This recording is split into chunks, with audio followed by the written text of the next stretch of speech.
Hola a todos y bienvenidos a esta reseña del libro El proceso de Kafka. Para empezar, en esta reseña me voy a centrar en hablar de los aspectos filosóficos de esta novela, una novela cortita, una novela de 200 páginas, de 230 páginas, que de hecho es incompleta, ya dicho de paso. Y sobre todo me quiero centrar en aquellas cosas que más me han interesado. Entonces, si no lo has leído, esto no va a ser un libro resumen del proceso, tampoco va a ser un estudio sistemático a la coma en la que te vas a tragar spoilers y te voy a destrozar la obra, sino que solamente voy a comentar aquellas cosas que me han impresionado más de la obra y que considero más beneficiosas en mi lectura del texto.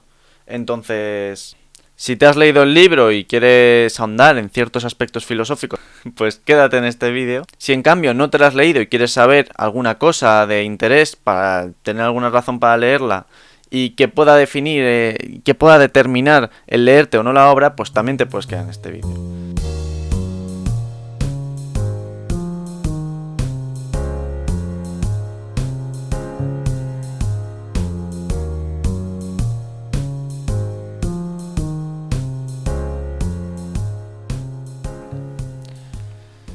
El primer aspecto que me gustaría recalcar de la obra del proceso es el aspecto de la libertad.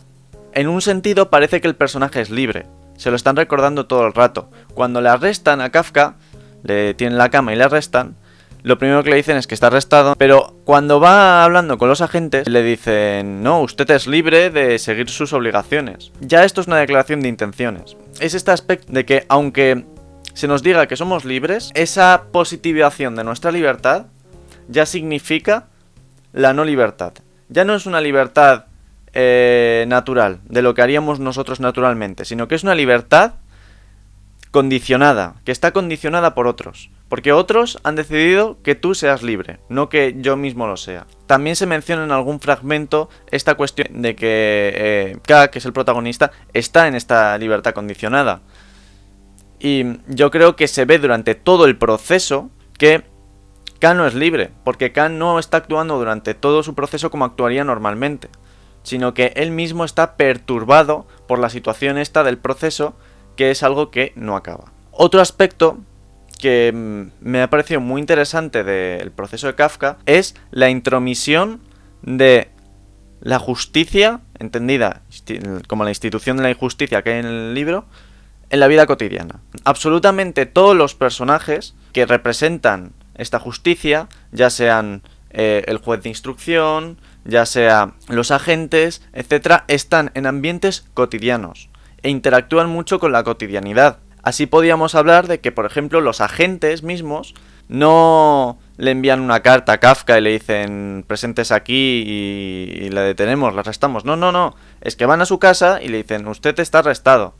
Y los agentes dentro del apartamento donde está K hacen lo que les da la gana. Ellos mismos hacen de una habitación un despacho.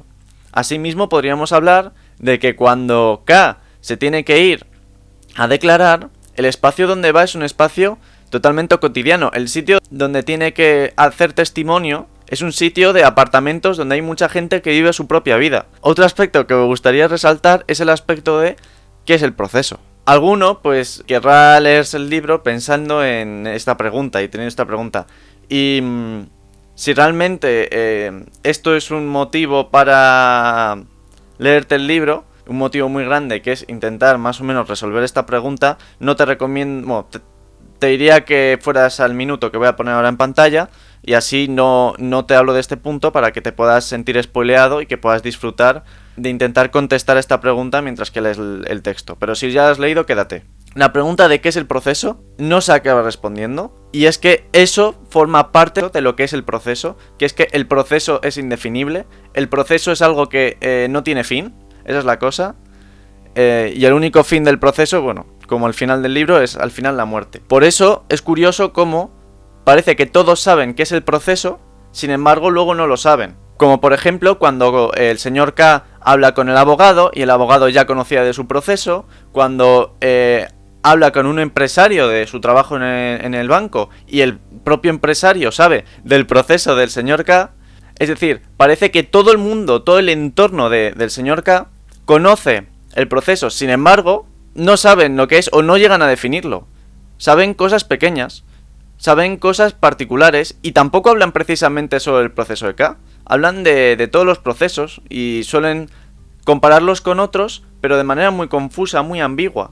Entonces, esto parece una pura metáfora de vida. Parece que todo el mundo parece, por ejemplo, una cosa que es indefinible también, que es el ser humano, parece que todos lo saben, pero luego cuando les preguntas no lo saben. O qué es la vida. Parece que todo el mundo sabe qué es la vida, interactúa con la vida, tienen vida, pero nadie lo sabe. Entonces, este aspecto tan análogo a tantas cosas de la filosofía me parece una delicia de esta obra, ¿no? Absolutamente todo lo saben, pero sin saberlo. Luego hay otro aspecto que hay en la obra que es muy bueno, que es el de la justicia y sus apariencias. Hay un pasaje en el que el señor K, que es el protagonista de esta obra, habla con un pintor que conoce de su proceso. Este pintor está más o menos en contacto con la justicia que está llevando el proceso del señor K. Y el señor pintor le habla que las soluciones que él le puede prestar para terminar el proceso son tres: la absolución real, la solución aparente y la prórroga indefinida del proceso. Precisamente que un pintor, que es el creador por excelencia de representaciones, sea el que le indica al protagonista K que existen ciertos tipos de absoluciones que juegan con los juegos de la apariencia, nos están hablando de los niveles epistemológicos de la acción. A ver cómo puedo explicar esto. El proceso, desde el punto de vista del pintor, que crea representaciones, que crea apariencias, ¿no? Apariencias de cosas que son reales, ¿no? Le está indicando acá que la propia justicia juega con esos mecanismos. Y este marco, este sistema de apariencias y no apariencias, crea la propia justificación de mantener ocupado al señor K en esta cuestión. Además de que es interesante cómo el señor K, que intenta entender lo que es el proceso constantemente, está en desacuerdo con la representación que ha creado el pintor de los agentes de la justicia y de los agentes de la justicia, que los jueces, que él pinta. Y cómo en lo epistemológico, en lo metafísico, en la pregunta sobre lo real y lo aparente, siempre hay dudas, ¿no? Siempre estaremos en una prórroga indefinida, ¿no? Que es la última propuesta que parece más o menos que es la que se encamina, ¿no? Aunque bueno, ya decimos que el proceso, bueno, termina con el final del libro termina el proceso. Ya lo he dicho antes, pero bueno, los que saltaron el minuto pues no lo saben. Por último, me gustaría comentar lo que es la parábola del sacerdote.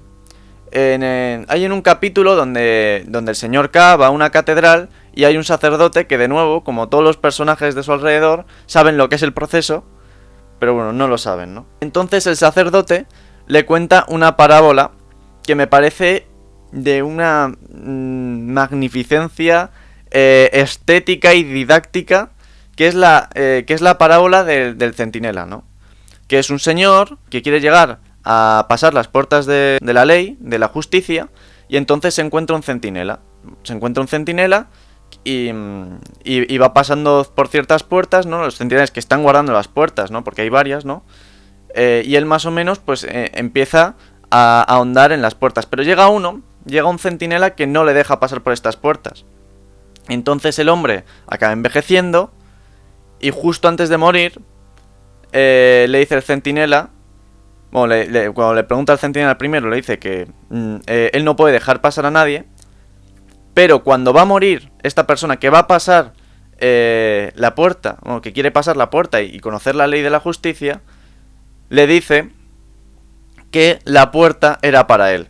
Esta total metáfora de lo que significa el proceso y además de lo que también implica la situación del personaje es sublime, es totalmente sublime, porque es la propia contradicción, implica ciertas contradicciones de que a veces el propio problema es su propia solución, ¿no? Que el propio ocultamiento de la ley seguramente diga más de la ley de lo que diría si atravesáramos la puerta. Es ese carácter del desocultamiento que es mismamente una maravilla con esta parábola de la que los propios personajes reflexionan. De hecho, esta más o menos interpretación que he hecho de lo del sacerdote es comentada por el propio Slavoj Žižek en El sublime objeto de la ideología. Bueno,